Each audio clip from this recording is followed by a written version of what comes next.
Clarity, peace, and joy to all of you. We are the spirits of the cards.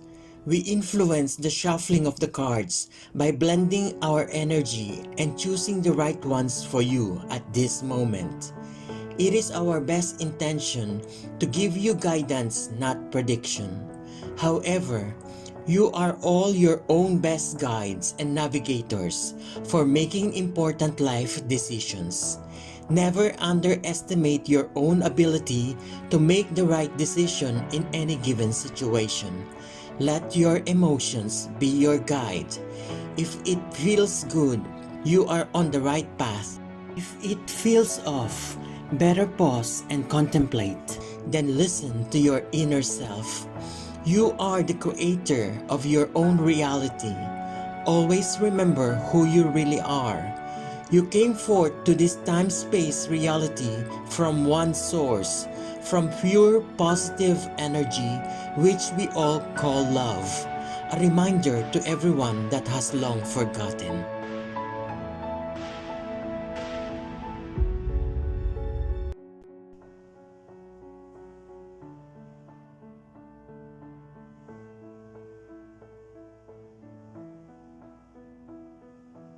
The world.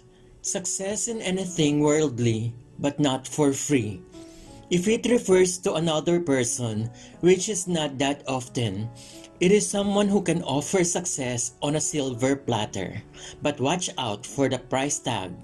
There is one, although it might not be evident at first. If the deal is too good to be true, it is probably not. There is no such thing as a free lunch. Be moderate. You can get a lot from such a person, but settle for less than what is offered.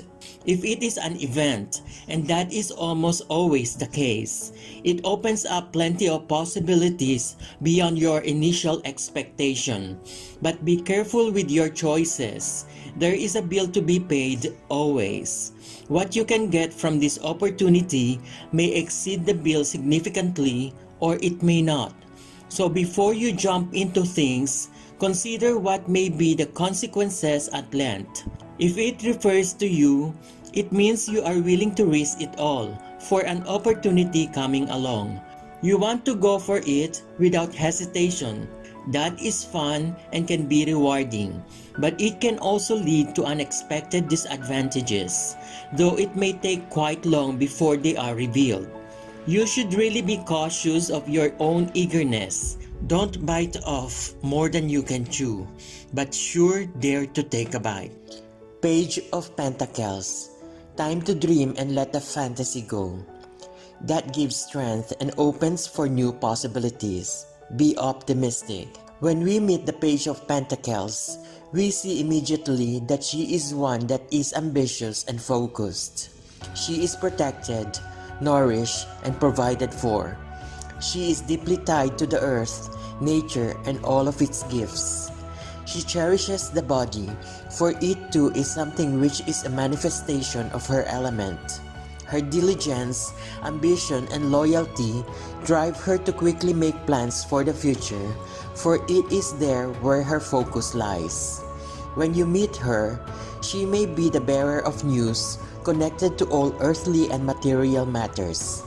When you hear her message, be inspired as she is. Lay down the foundations to follow your ambitions. Generally, the Page of Pentacles refers to the kind of energy that you need to complete all that is needed for your work. It may point to the determination, focus, and the ability to stick with a particular task no matter how boring it may seem. In terms of work, the Page of Pentacles may signify that there are a lot of tasks you are responsible for, but your time to complete them is much too limited. This is not the time to feel stressed and overwhelmed. Assistance will be there for you. You just have to ask for it. In relation to finances, the Page of Pentacles can refer to the reward for your hard work. For those who are investing their hard-earned money, this is not the perfect time for you to take the risk. Invest your money in a safe and traditional way. The careful and constant effort will pay you back. If you are currently experiencing a health issue, this problem may be the result of the continuous neglect. Let a professional make sure that this is not the case. Four of Cups, dissatisfaction. When you've had enough, what can pleasure you next? The question that brings on melancholia. The Four of Cups tend to appear when you are feeling discouraged and unmotivated. You may feel as if there is no solution or way forward in your situation. Life has become slow and nothing seems to make you happy or passionate. You are feeling uninterested regardless of what happens. Whether the day is good or bad, none of it matters to you. The Four of Cups commands a self-evaluation of your attitude so that you can pull yourself out of this boring routine. The solution is likely right in front of you. The hand is offering you a way out, but you release yourself out of your mental stubbornness and use new approach. You must search your motives, instincts, and thoughts so that you can find your passion again.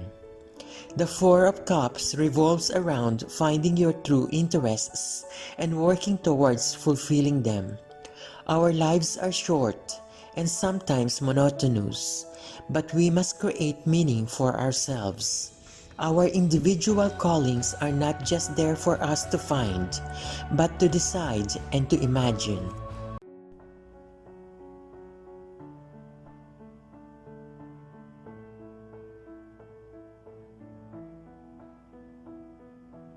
Death, a costly loss, sometimes but not always, the death of someone. If it refers to another person, which is quite rare, it is either someone marked by death or something harmful will happen, or it is a person bringing it. Such a person is an acquaintance that can be very costly to you, even dangerous. Be cautious. If it is an event, it is something that's sinister, though not necessarily death, happening in your surroundings. It may distress you more or less, but it is probably not happening primarily to you. Still, there is reason to be careful. If it refers to you, it may very well be a serious warning about your health, or some other very serious problem already striking you. If you can change the path you are on, you should. It is a warning. It may also mean that you can cause problems, even serious harm to others. The Lovers, deeply felt mutual attraction for as long as it lasts. If it refers to another person, and it often does, that is someone who is on the edge of falling in love with you, if you just accept it. Well, it can happen whether you accept it or not. The person indicated is a lover. If you succeed to escape it, another will be the object of that love. The card may also point to a couple who are in love or about to be, none of them with you. Still, it is likely to have an effect on your life, good or bad, making you need to relate to it. If it is an event, which is not uncommon, then it is an opportunity for you to fall in love with someone who is just as likely to fall in love with you. A chance to love, simply. More than a chance, really. The card is most likely to indicate that it will happen, whether it is in your plans for the future or not. If it refers to you, it simply means that you are the lover, for the moment or always. You search for someone to love, or you have just found that special someone. It is not at all sure that this someone will feel the same for you, but the odds are on your side. Love is contagious. In any case, you will find yourself acting on that emotion wherever it leads you. Four of Wands, the celebration of a homecoming of sorts. Returning from the world enriched and pleased, receiving the praise and rewards for it. The overall meaning of the Four of Wands is that it indicates celebration as well as a harmonious, happy and relaxed home environment. In terms of numerology, the number 4 symbolizes stability as well as particularly reliable foundations. These are associated with a period of happiness and balance. The symbolism within the Four of Wands poses that this is the perfect time for you to get together with close people such as friends and family. This could be with or without any special occasion. Oftentimes, this card is known to reflect a period of holidays when you are together with your friends and family for an extended period of time. It might also be suggesting for you to invite your closest friends for a great and intimate dinner and share a laugh or two. Furthermore, if you have been working on a certain project, this card entails that you will be reaching a particularly important milestone. This is going to provide you with grounds for celebration, which is also to be considered. You have managed to complete a proper and most important phase of that project, and meaning you have every reason to be feeling proud and satisfied, which are amongst the general feelings caused and reflected by the Four of Wands card.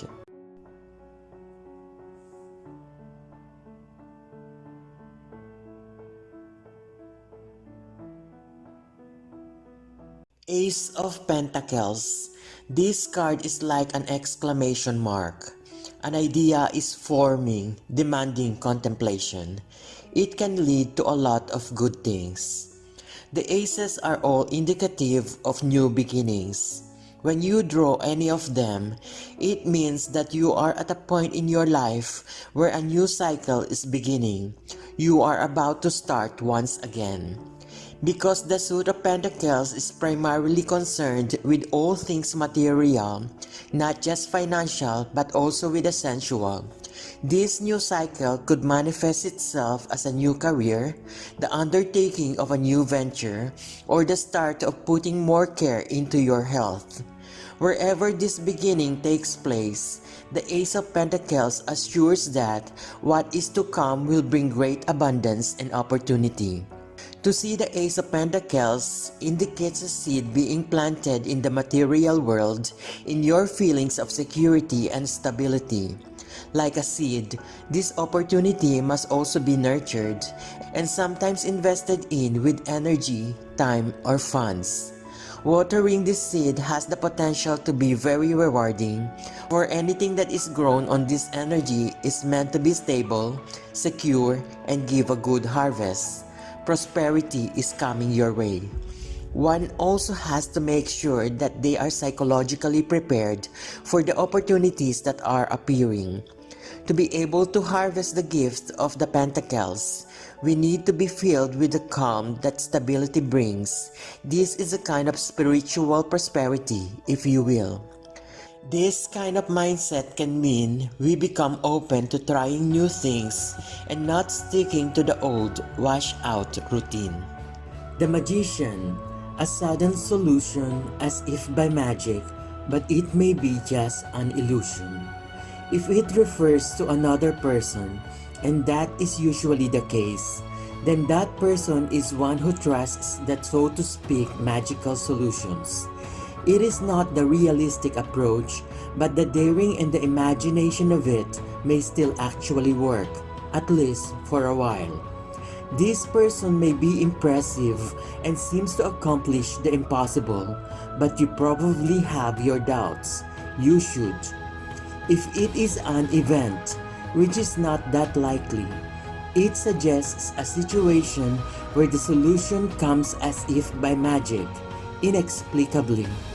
No logical approach would solve matters, but the absurd just might. Something totally irrelevant may prove to be the only relevant course of action. It is not altogether trustworthy, even if it seems to do the trick, but it may be the only remaining option. If it refers to you, then you are the one attracted to actions that may seem both irrelevant and a bit absurd. Your approach is unconventional, to say the least, but that is exactly why it might work, to everyone's surprise. But you should avoid applying that approach to things as a matter of routine. That just won't work.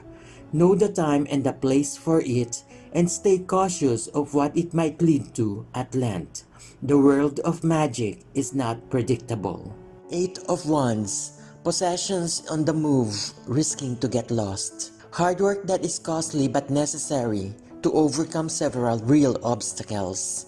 The image represented by the Eight of Wands means that the difficulties that were brought by the Seven of Wands are finally over.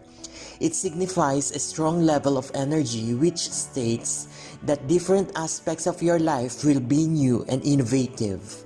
Perhaps important news will be coming on your way, and you may experience a sudden yet steady positive growth. The Eight of Wands meaning may also pertain to your work. There is a chance that the decision that you are waiting for will come your way soon. You need to be patient and just wait for it. When it comes to love, the Eight of Wands meaning pertains to your readiness to be committed on a relationship. However, the card advises you not to force the other party to also be ready on the commitment. Your significant other will soon be ready. Forcing things to happen may affect the result negatively. In terms of finances, it appears like this is not the best time to make quick investment. Just like in your love aspect, we advise you to be patient. Save your money and wait for the perfect time to invest. All things that you fought for are building in momentum. Where you didn't see progress earlier, you'll soon discover that they paved the way for the coming wave of action.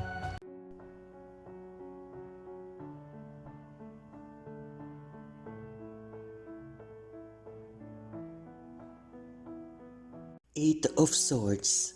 Helplessly in the hands of others who seem to show little compassion. Cause for anxiety but not panic.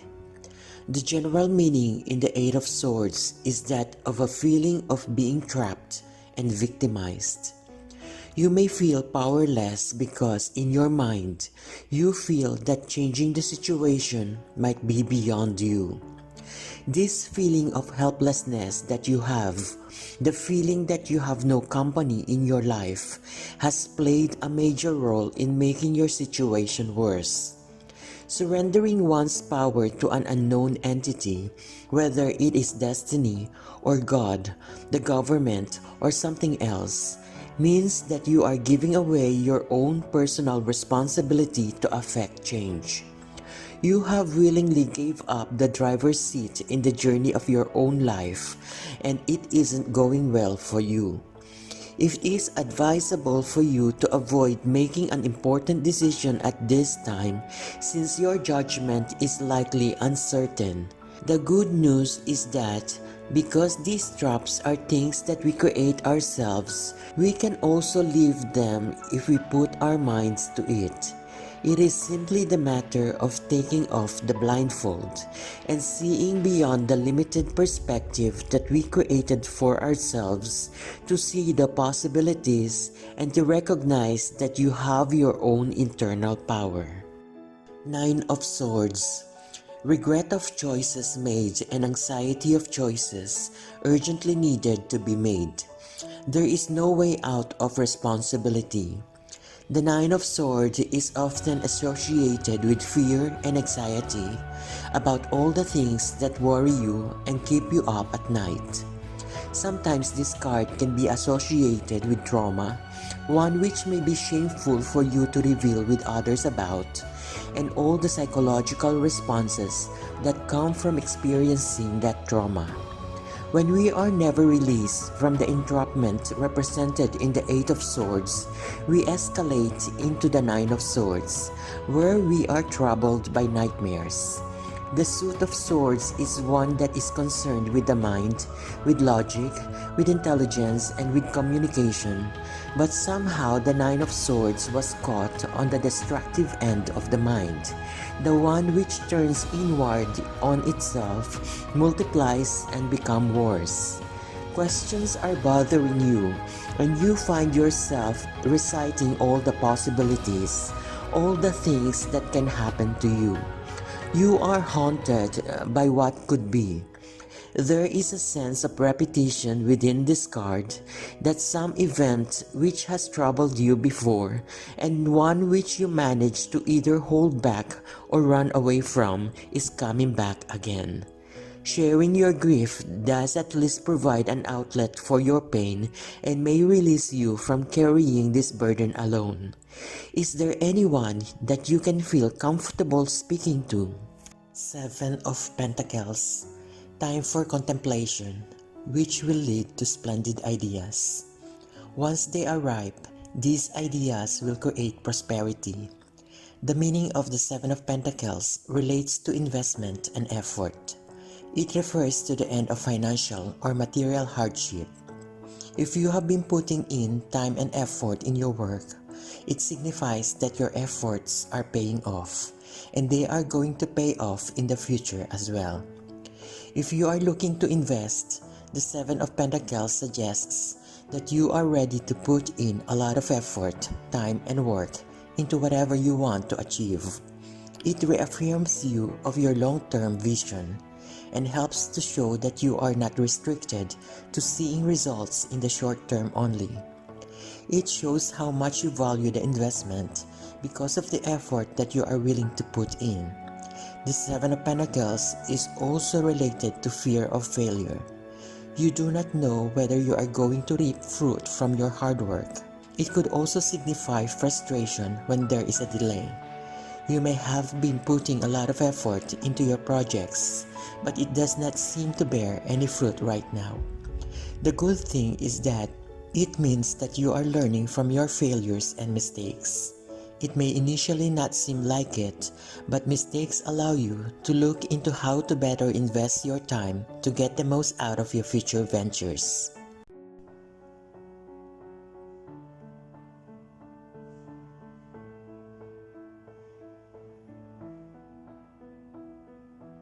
The shadow side, the pain and the light of giving in to temptation. If it refers to another person, it is somebody behaving in devilish way, wild and tempting. It is the kind of person you know you do best to stay far away from, but that is not easy. If it is an event, it is an opportunity to let go of your shyness and satisfy your lusts. Explore what you have not dared to before. Of course, as always with the devil, there is a price. Be prepared to pay it once you have followed your impulse. The devil card asks the question, do you dare to fall for temptation? And if not, do you have the strength to resist it? If it refers to you, it is because you have done away with many of your inhibitions and act upon your lusts and longings, even when others might be upset or even condemn it. You are sort of devilish, be it for long or just for the moment. Well, have fun while it lasts. It should be full of energy. Ace of Swords. This is an exclamation mark here for the principle of serious action. There is approaching need of it. Do something. As with all the aces, the Ace of Swords indicates that one is about to experience a moment of important discovery. With its sharp blade and representing the power of the intellect, this sword has the ability to cut through deception and find truth. In layman's terms, this card represents that moment in which one can see the world from a new point of view, as a place that is filled with nothing but new possibilities. It is therefore the best time to work on your goals, as all the aces give green lights and are signals of waiting opportunities and new beginnings. It might also be a good time for you to seek justice and the truth in all matters, since your conscience is clear and your thoughts are happening quickly. If you rise to the occasion, your sharpness and clarity in thought will be rewarded. When we look at the swords closely and see its double edge, we are also reminded that this sword may be either used for righteous deeds or to deal distraction. It all depends on the person and is a warning too that excessive power holds the danger to corrupt. If you stick with principles, the sword will serve you well. Nine of Cups. Gluttony inflates the mind as well as the body.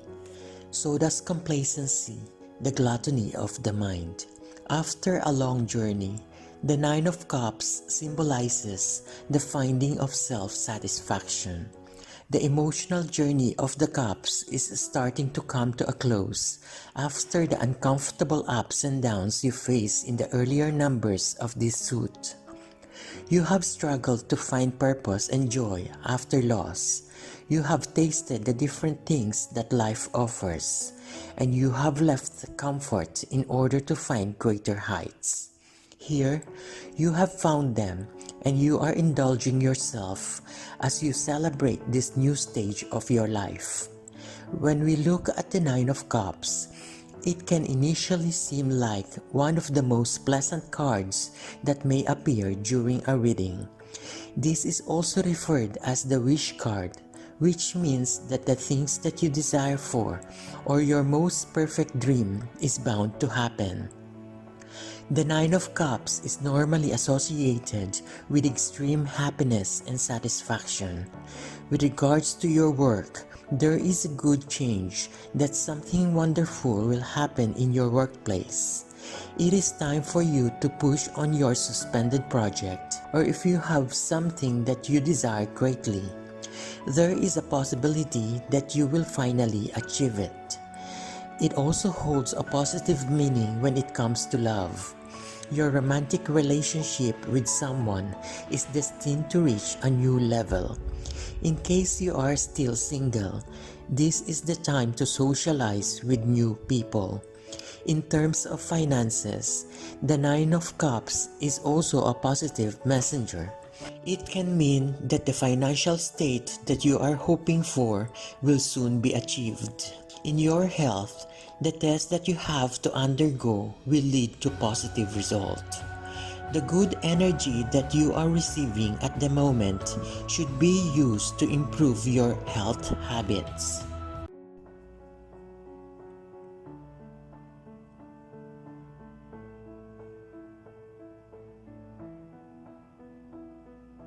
The Hermit, the lesson and reward, but also misfortune of being alone.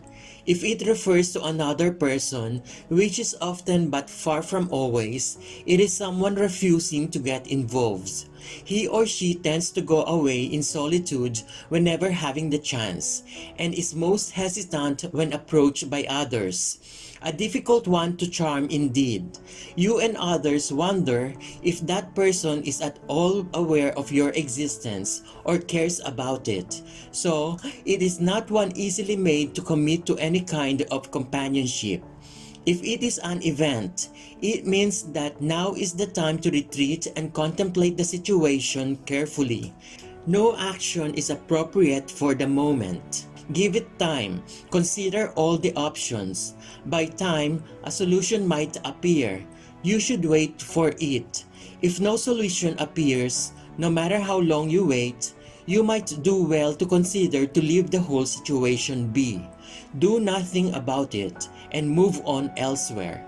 If it refers to you, it means you tend to isolate yourself from others, either just in the present situation or as a constant personality trait. You should know which one it is. You avoid company and involvement in the lives of others. You don't want to pick sides and make choices, at least not before you have had time to contemplate matters deeply.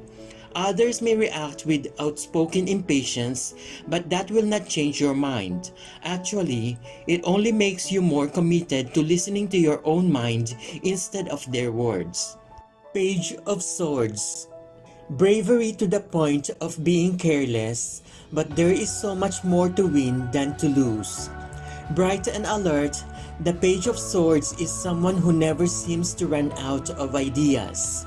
She is curious, always asking questions, and gifted with a sharp tongue and quick wit to match. Her natural ability for language also makes her an incredible communicator, and with her love of ideas, you may find her always engaged in some passionate debate. She seems to prosper on almost a kind of nervous energy, as if there was too much inside her to say, the wheels in her head always turning. As a news bearer, she may bring news, particularly gossip, legal matters, or agreements. Alternatively, you may find yourself required to use her energy. Be alert, keep your eyes open, and stay sharp and vigilant. This card may indicate that you are very eager to execute an idea that you have been having or a project that you cooked up just recently. You are quite passionate about it and you cannot wait to share the progress with others. Compared to your passionate heart, time seems to be standing still. It is time to be talkative. When a page of swords appears in a reading, it signifies communication and sharing of ideas. Whether it is someone else's ideas or yours, it is time to open up and talk about them as long as it is constructive. Nine of Pentacles. Prosperity in so many ways. Time to lean back and enjoy the wealth, primarily the pride of having reached it. This Nine of Pentacles card indicates that the seeker has reached a stage in their lives where they are confident, independent, and self-sufficient. Through hard work, this person is now ready to enjoy money, leisure, and material comfort. The difficulties that were faced in the earlier journey appear to be over.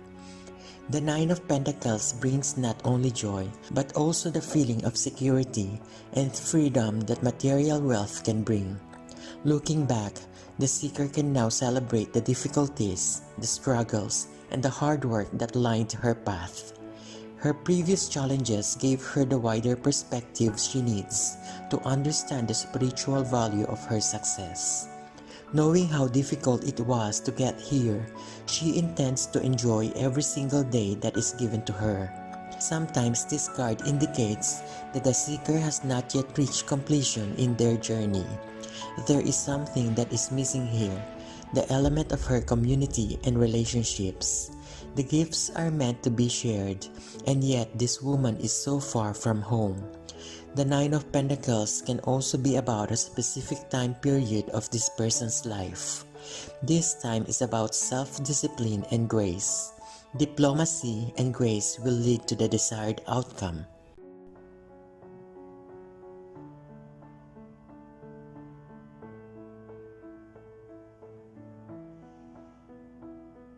The Emperor.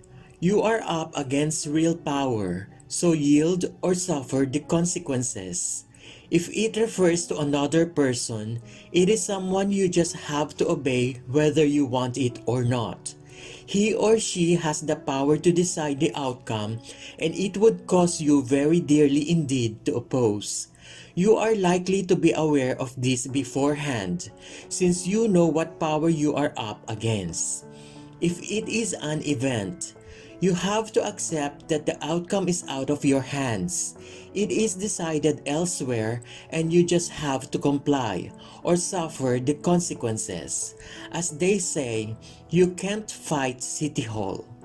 If it refers to you, though, it says that you have the power to force the outcome of your choosing, but probably not without a fight.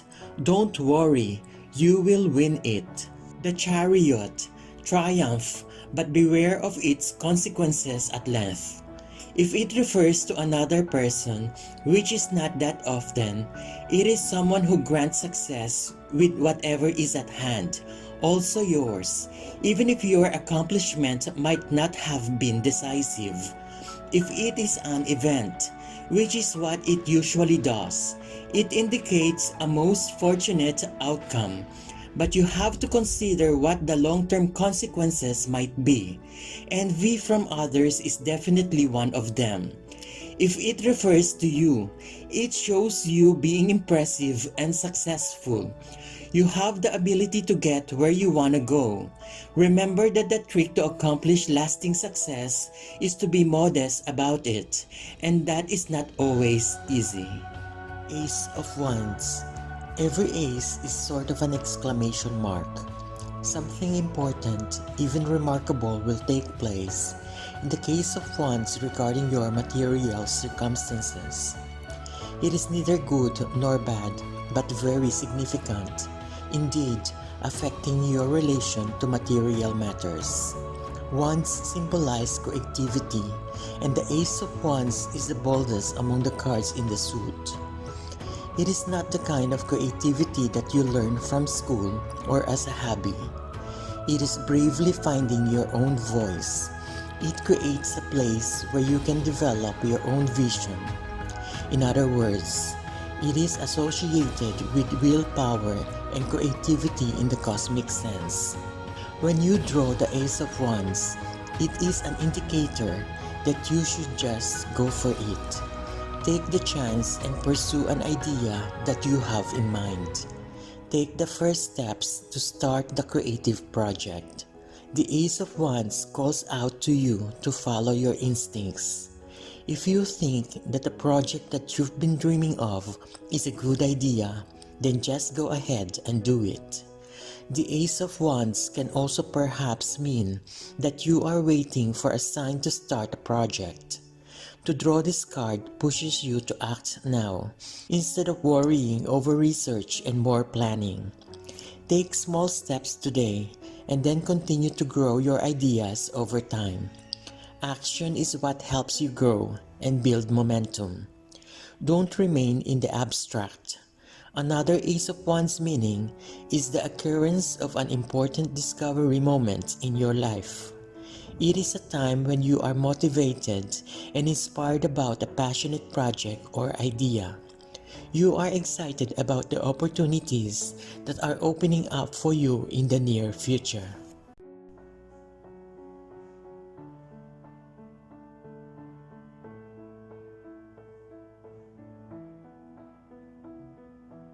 Karma, ultimate judgment whether we welcome it or not. If it refers to another person, which is not that often, it means that he or she is very judgmental and not inclined to change his or her mind about it. In the eyes of somebody with that characteristic, few people pass. You are not likely to be an exception, no matter how hard you try. But if you do, you are approved for good. If it is an event, as it most often does, it means that a final judgment will arrive and there is nothing anyone can do about it. The solution to whatever situation arrives, and it has almost nothing to do with the actions of those involved. It just happens, as if there was never any alternative. Opposing it is useless. If it refers to you, which is rare, you are indeed the one making the final decision on the matter at hand. Still, it is not that you have much of a choice. You may even decide against your own will. It is just that you must do what the situation calls for. There is no other way. So, although you have the final say, it is like you have no say at all. You just know what decision has to be made. Seven of Swords. Betrayal right before the final battle. It may not lead to defeat, but victory is suddenly more distant. The Seven of Swords in general is said to be about betrayal and deception.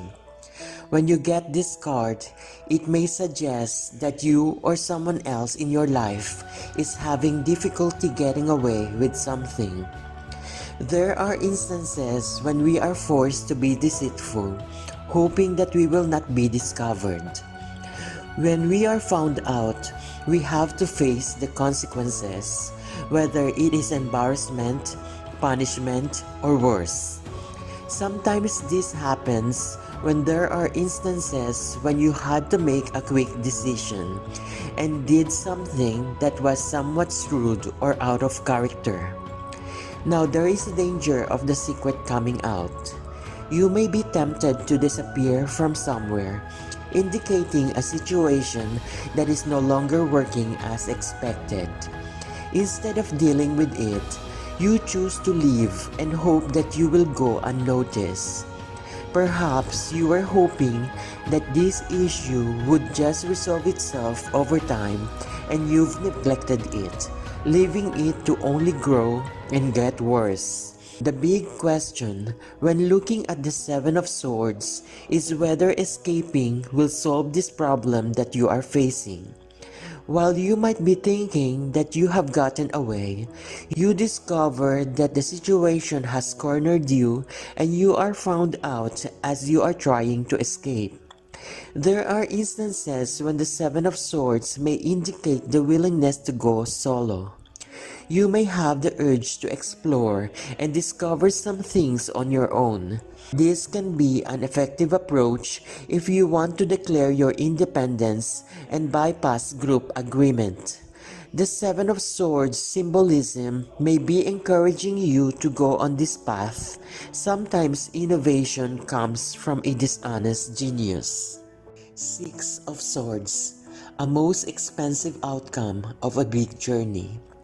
Either bitter defeat or a victory won at too great a cost. Still, you will persevere. The meaning of the Six of Swords is that you are experiencing a transition of some kind, but one that is not happy and filled with regret. This transition will most likely be the result of decisions you made in the past, and now they are forcing you to leave something behind in order to move forward. Despite your sadness, you need to remember that moving on is the ideal option for your future. Life is filled with moments when you are going to be forced into letting go of things that you have become attached to. This will be challenging. The Six of Swords shows the sadness that you may be feeling, but you have to remember that the pain will not last. So you should look instead to the future for strength. In life, there will be times that the only way to fix a problem is to leave it and move to start again. You may feel like this is the coward's way out, but escape is the only approach that is left when you have tried all other methods. The important part is to secretly plan your new direction that will lead you to happiness. The Six of Swords in this case is to plan using your logic, clarity, and objectivity about where you are now, where you have been, and where you want to go.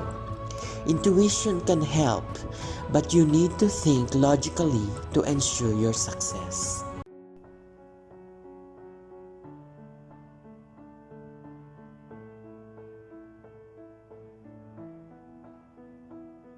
Four of Pentacles, a self-obsessed mind caught by the brilliance of his own thinking. But thoughts can be shared without wasting them. The Four of Pentacles card is capable of generating both negative and positive perceptions. On one hand, the card signifies that you have successfully managed to accomplish much of your goals and you have managed to attain a significant material wealth in the process. However, on the other hand, there is a significant chance that you will start valuing things only for their material worth. You have worked hard to get to the point where you are now, and it is absolutely natural for you to desire to make sure that you remain stable. But this also has a chance to turn you into an overly possessive or greedy person who wants to ensure that no one is capable of taking away your own wealth.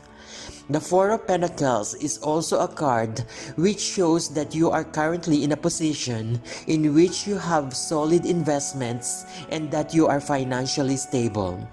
Because of your newfound wealth, you are being particularly conservative about money, and you are most definitely not inclined to gamble when it comes to any kind of financial matters.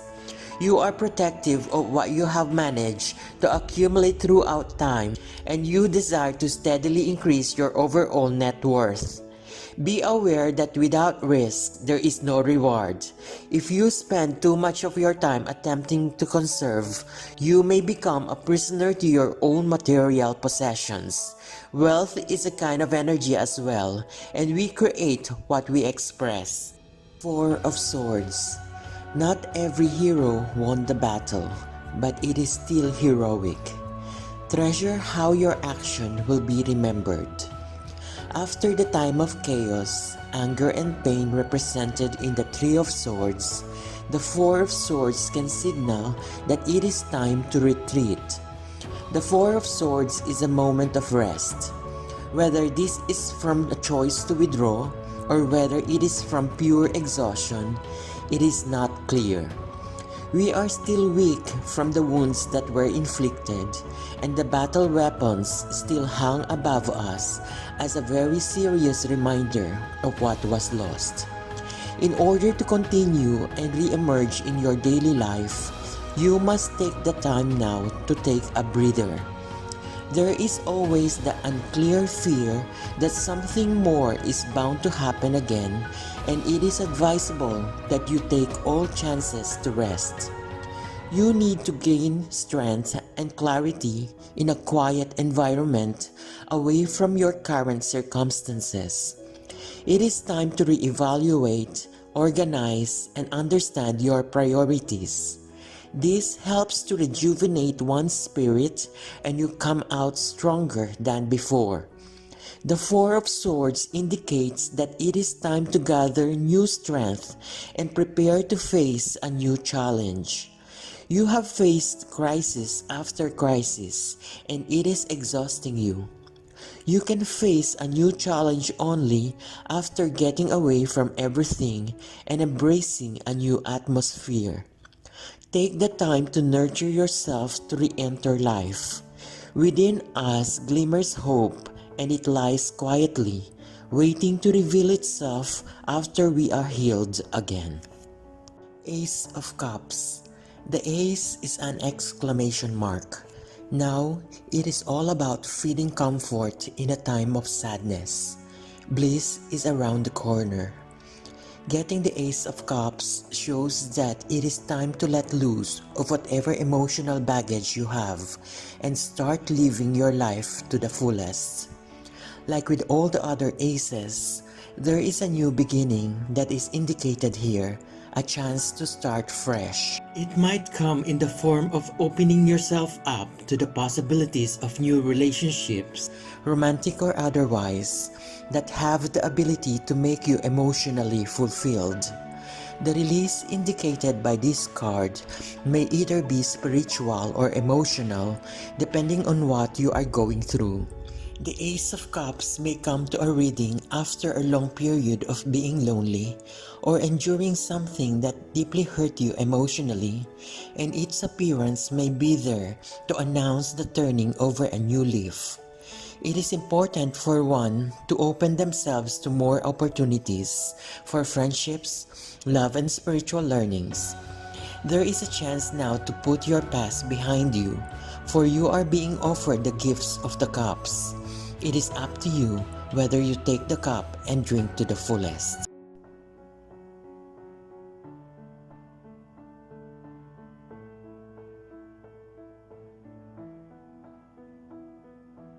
Ten of Swords. Complete defeat, probably because of betrayal. You may suffer, but you are not to blame. The Ten of Swords indicate a major disaster of some sort. It shows that a certain force of extreme magnitude has come to hit you in your life, one that you may have not foreseen. There is a sense of betrayal that is indicated here, for the character is stabbed in the back. This seems to be a reminder that despite how much we try, we cannot control everything. There are things that are beyond our ability to change. Here, this situation is unavoidable. The tale of the Suit of Swords is a powerful figure of speech, one that ends in tragedy. The swords are a symbol of the intellect, of intelligence and logic, and yet we find the final climax of this suit a complete and total defeat of the spirit. We must realize that the swords are a weapon that can have huge potential for destruction or for good. The story as it unfolds from the Ace to the 10 is one where an untrained individual uses this weapon for faulty reasons, makes many mistakes, and then spends an entire lifetime attempting to run away from the power that he misused. This person believes the swords are external to him when they are part of him, and when they automatically return, he once again suffers. His pain is not the pain of his circumstances usually, but the pain of fear, of anxiety, of not being able to be a master of his surroundings. After the hopelessness of the Nine of Swords, what could have happened? Were you strongly affected by the pressure? Or did you take the final sword upon yourself and admit defeat? The Ten of Swords represents that situation where your mentality is self-pity. You feel like there is nothing you can do. Pause and remember that as with the Death card, the end of something means a new beginning.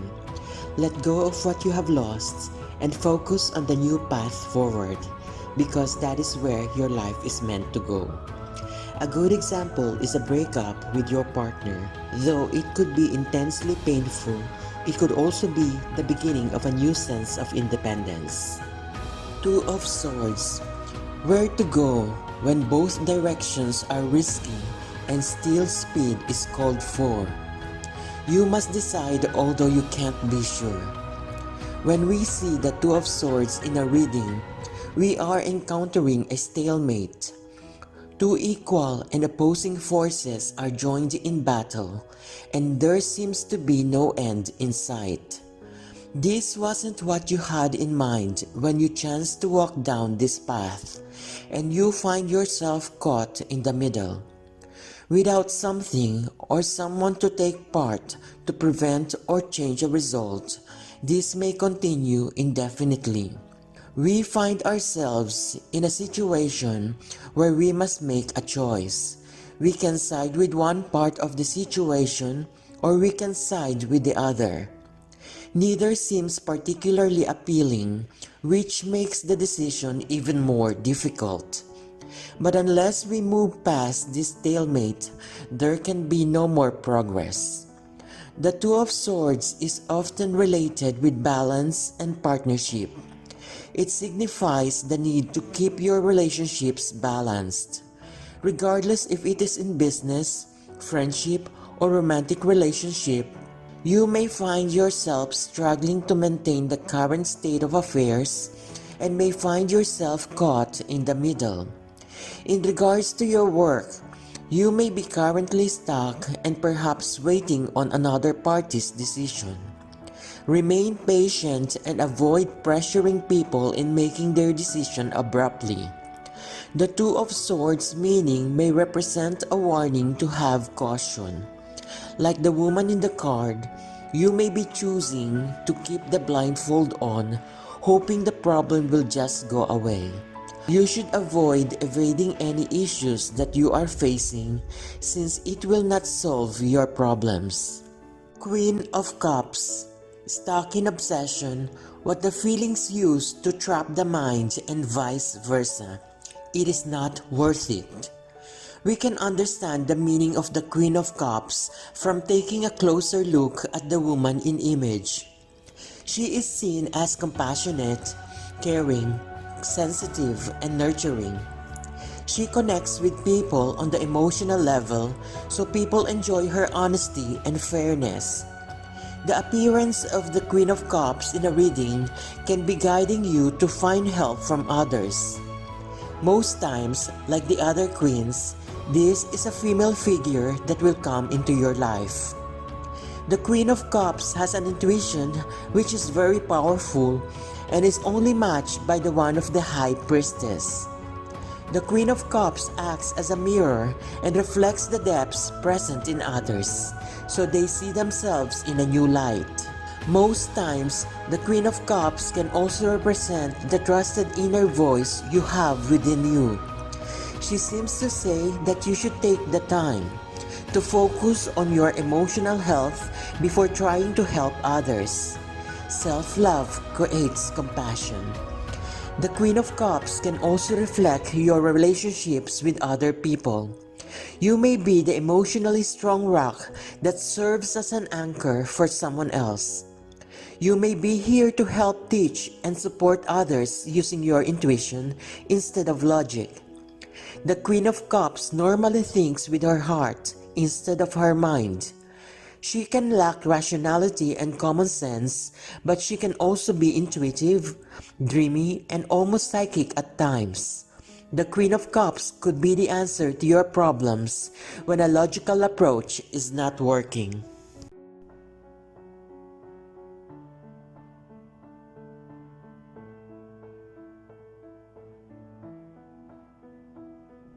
Eight of Pentacles. Work on the plan. Think things through. You will prosper to the extent you take the trouble of being well prepared. This card indicates a time that you have to work hard and focus entirely on your tasks.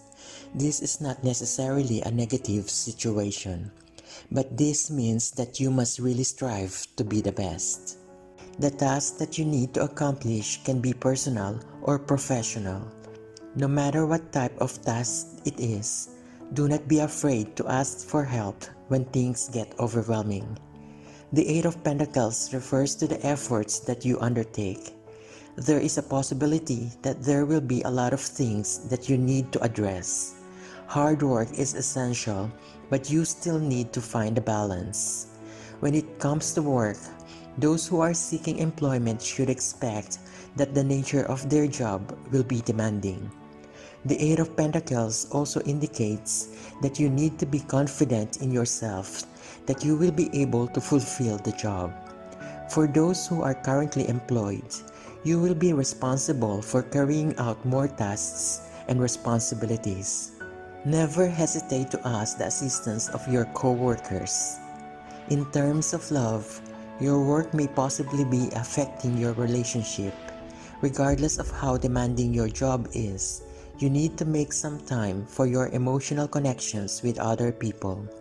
On the matters of finances, the Eight of Pentacles may signify financial assistance that you have been hoping to receive. Be careful on how you are going to spend this money.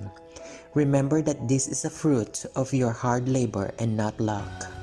When it comes to health, the Eight of Pentacles can mean that it is time for you to commit and work hard in order to improve your health. You must stay observant about exercise and diet. Six of Pentacles. Generosity is easy when done with a surplus. Still, it is good if done with proper modesty. The Six of Pentacles means is that you are in a position where you have a good relationship with your income. Like the main figure in the card, the amount of money that you bring in and your expenses are well balanced, and you are fortunate enough not to have any stress. You are also grateful for all that you own and can happily share your wealth with others. As you can tell from the imagery in the card, the Six of Pentacles can be about charity. You can either be the man giving away money to the needy, or a beggar gratefully receiving what you need from a wealthy donor. If the card is showing that you are the giver, you have built up wealth and you are now able to help others with financial assistance. You may have lived long enough in the darkness to be able to see the light. You are thinking about giving to charities or helping someone who could need your support and was in the same position you were before. The Six of Pentacles does not have to be about material gifts or money. It can also mean your time and presence. If the card is showing you are one of the beggars, you could be receiving someone else's charity. This could help you recover, so take the help. You will be able to repay the kindness in the future. You may also be able to find ways of becoming self-sufficient in the future. Despite this situation, you should be mindful that you should not become desperate or submissive during this time. Queen of Wands.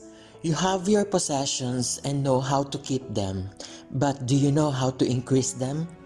Don't settle with what you have or it may fade. In general, the Queen of Wands in a reading meaning may represent a person of extreme focus and intense passion. She is courageous and individualistic, though at times she may appear self-centered. They have a positive and an uplifting energy. They represent someone who is willing to be by your side and stand up for you.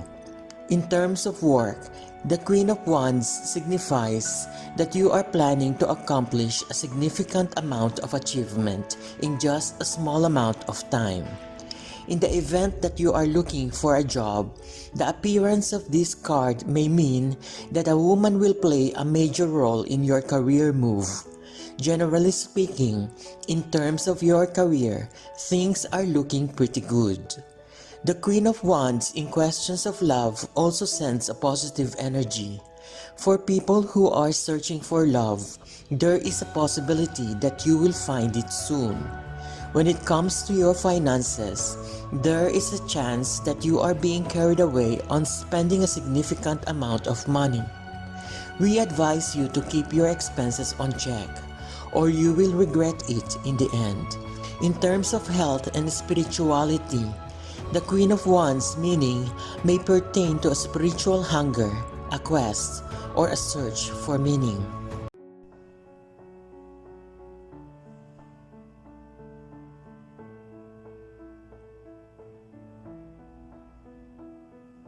The High Priest, the dependency on approval from an elevated dignity.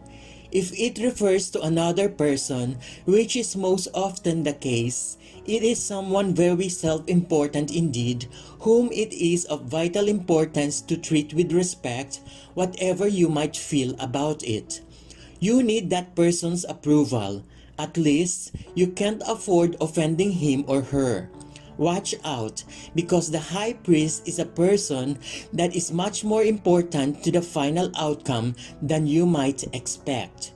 Definitely more than what seems reasonable. If it is an event, it is a moment of great symbolic significance, which can lead to triumph or to defeat.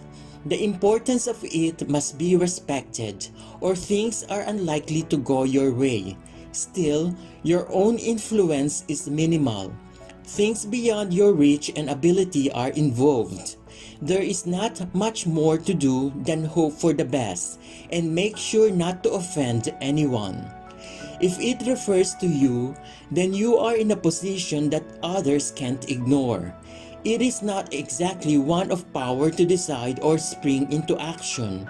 It is just that you can't be opposed and your preferences can't be ignored.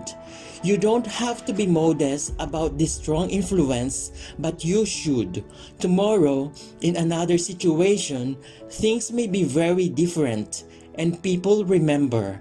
To be respected is far from the same as being liked or even admired. Two of Pentacles, confusion. Your mind struggles with trying to make two seeming opposites combine. A contradiction that appears impossible to solve, but it needs to be. The Two of Pentacles is a card about balance. The coins are displayed in a manner that is unpredictable. Any small change in wind or weight can tip and send them falling. For those that may have more coins to go around, they can afford to be less careful. But at this moment, things may be tight. Wealth too is a kind of energy, and it is the kind whose goings in and goings out are easiest and most tangible to see. There is a possibility that you are trying hard to keep the two aspects of your life in a perfect and delicate balance. This could be your career, money, love, and health. The balancing act represented in the card suggests that there are two major factors that you are deeply concerned about. It is time for you to step back to have a better perspective of the situation. While you may initially think it will save you time, multitasking may just worsen the situation. Cut down on your tasks and concentrate on these two factors that are troubling you. You've done a good job keeping things stable, for you seem to be able to adjust well to all the changes that ask you to continually rebalance. When it comes to love, the Two of Pentacles is associated with your inability to provide the energy and time required to make your partner happy. Your partnership should be your main priority, but with all the madness in other areas of your life, you are finding it hard to devote your attention to your loved ones. With regards to finances, you should pay attention on the bottom line. You should have a clear picture on your financial state. Plan your finances accordingly, control your expenditures, and increase your stream of income to create a solid foundation for your future. In terms of health, this card is asking you to find a balance between your own well-being and your responsibilities. It is easy to make yourself the last priority when you have so many things happening around you. Seven of Cups. How to resist temptation. How to quiet the burning desire for everything in the world. That which you want is an optical illusion. To draw the Seven of Cups in a reading shows that you need to clearly see the shadows and visions in your imagination, not only in your dreams but also in the real world. You should be careful of wishful thinking and be alert of the choices that you make. In one sense, the Seven of Cups indicates that you are a dreamer who is both excited and afraid of the things that you see in your unconscious. In another, the Seven of Cups is a reminder that although it is good to have dreams and wishes, it is even better to take action attaining those dreams. At one point in life, you will need to stop fantasizing and face the reality of life. If you are unable to make a decision due to the many options that are available, you should evaluate the advantages and disadvantages of each option so as to make the best choice. It is important to exercise caution when you are making your decision, as the card itself seems to show there is not only wonders and treasures that are available to you, but also monsters and shadows. There are some cases when the Seven of Cups may show that you are living in ways that are not necessarily grounded in real life, that your actions are guided by illusions that you feed yourself. Your ideas may be so up in the clouds, developed only on your imagination. As such, you will need to separate what is real and what is not so that you can make better choices. The Seven of Cups is also linked with temptation.